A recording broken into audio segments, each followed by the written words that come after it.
Abante para sa katotohanan. Sumusugod saan man ang kaganapan. Serbisyo publikong hindi matatawaran. Ito ang bagong Abante Radio. Abante Radio. Mabilis, mabangis, walang mintis. Abante Radio.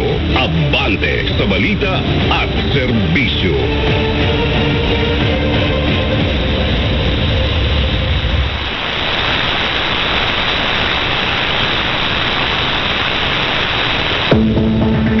Alam niyo ba na nakakaipon tayo ng aabot ng 35,000 tons ng basura kada araw? Saan mang panig ng mundo, malaking problema ang basura at pagtatapunan nito. Base sa pag-aaral, ang bawat tao ay nakalilikha ng hanggang kalahating kilo ng basura, lalo sa Metro Manila. Ngunit paano nga mababawasan ang basura at matutulungan ang ating kapaligiran? Reuse, recycle. Upang hindi na makalikha ng mas maraming basura, matutong mag-recycle ng mga gamit, lalo yung gawa sa plastic. Sa ganitong paraan, hindi na nadadagdagan ang naiipong kalat, lalo sa ating mga bahay. Alamin din ang programa sa komunidad kung saan pinapalitan ng bagong gamit o pera ang mga sirang appliances at hindi na napapakinabangang bagay. Avoid one-time use plastic bags. Sa ating pamimili sa grocery man o palengke, magdala ng eco bag o mga reusable bag at mas piliin ang paper bags bilang pambalot sa mga napamili. Ipinagbabawal na rin sa ilang mga lugar ang paggamit ng plastic para iwas na rin sa dagdag basura. Avoid single-use food and drink containers. Maraming business establishment ang nagtataguyod sa eco-friendly environment at hinihikayat ang kanilang mga customer na magdala ng reusable containers lalo't sa mga take-out order. Consider digital. Sa halip na hard copy ng mga dokumento, ikonsidera ang digital version o mga soft copy upang hindi na kumapal ang tambak ng papel sa opisina man o sa bahay. May mga digital copy na rin ng resibo, statement of accounts at iba pang mahahalagang dokumento. Buy eco-friendly or second-hand items, lalo sa mga damit. Kasama ba kayo sa bili ng mga gamit at damit na hindi naman kailangan at hindi naman nagagamit? Maging praktikal at bumili lamang ng kinakailangan. Gawing compost.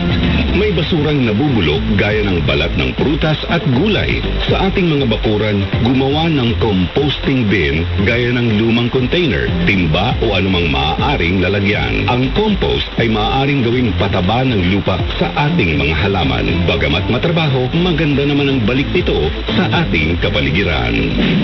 Isang paalala mula sa Abante Radio. Madalas na idinadahilan kapag masama ang ating pakiramdam ay under the weather. Maaari kasing may sintomas ka ng sipon, ubo o kaya ay trangkaso. Alam niyo ba na may natural na pamamaraan para maagapan ang sakit sa sanhi ng pabago-bagong panahon? Honey. Ang honey ay mayroong antibacterial at antimicrobial properties na nagpapabuti ng ating immune system at nakatutulong para mapabilis ang paggaling. Lemon. Ang lemon ay nagtataglay din ng antibacterial, antiviral, antifungal at anti-inflammatory na kayang labanan ang virus. Ginger. Sinaunang panahon pa ay ginagamit na ito bilang panlunas sa anumang uri ng sakit at iba pang health problems at mabisa rin itong anti-inflammatory at pampalakas ng ating immune system. Garlic. Itinuturing na isa sa healthiest food. Ang garlic o bawang ay hindi lang panggisa. Panlaban din ito sa sari-saring sakit dahil sa taglay nitong natural antiviral, antiseptic at antibacterial properties na mayroon ding immune-boosting compound. Chicken soup.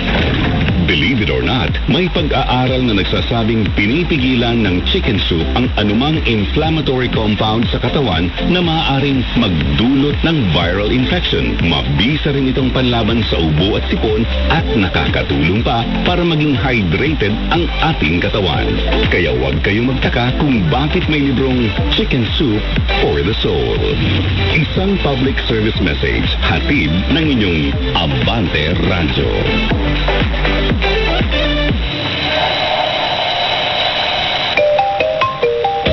Sa Sa taas ng singil ng kuryente, mahalaga ang pagtitipid sa pagkonsumo nito. May mga praktikal na pamamaraan upang hindi tumaas ang inyong electric bills. Alisin sa saksakan ang appliances kapag hindi ginagamit o kapag aalis ng bahay. Alam nyo ba na kahit hindi ginagamit ang appliance pero nakasaksak sa outlet ay kumukonsumo rin ng kuryente? Kung mayroon namang sapat na budget, palitan ang mga lumang appliances dahil ang mga lumang gamit ay malakas sa konsumo ng kuryente. Imbes na gumamit ng ilaw kapag araw, mas mabuti ang natural light. Buksan ang mga bintana at alisin ang mga hadlang para pumasok ang liwanag. Limitahan ang paggamit ng aircon at electric fan kung hindi naman mainit ang panahon at gawing palagian o regular ang paglilinis nito. Ilagay lamang sa tamang temperatura ang inyong refrigerator at iwasan na palagi itong buksan. Turuan ang buong pamilya kung paano magtipid sa kuryente dahil kung ikaw lang ang magtitipid ay baliwala kung ang iba ay hindi naman nakikisa. Isang paalala mula sa Abante Radio.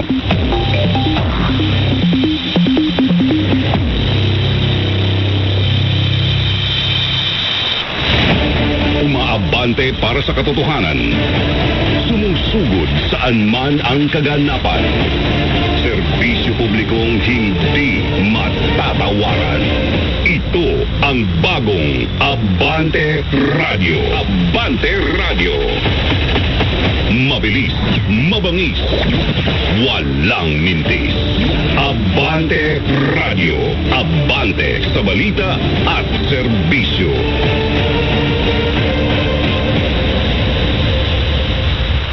Ang mga opinyon at pananaw ng mga host at guest sa programang ito ay kanila lamang at hindi sumasalamin sa opinyon at pananaw ng himpilan. Opinyong mahalaga sa bayan. Isyong dapat pag-usapan. Walang at-araran. Mga tao sa likod ng balita hindi lulubayan para malaman ang katotohanan. Walang atrasan. Kasama si Benji Alejandro. Lunes hanggang Biyernes, alas 6 hanggang alas 7 ng umaga. Walang atrasan. Good morning. Good morning.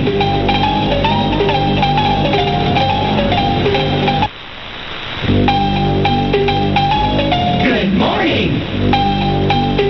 Magandang umaga po. Good morning, good morning, good morning. Maagang umaga po. Meron na ho tayong 5 minutes after, or 6 minutes after 6 in the morning.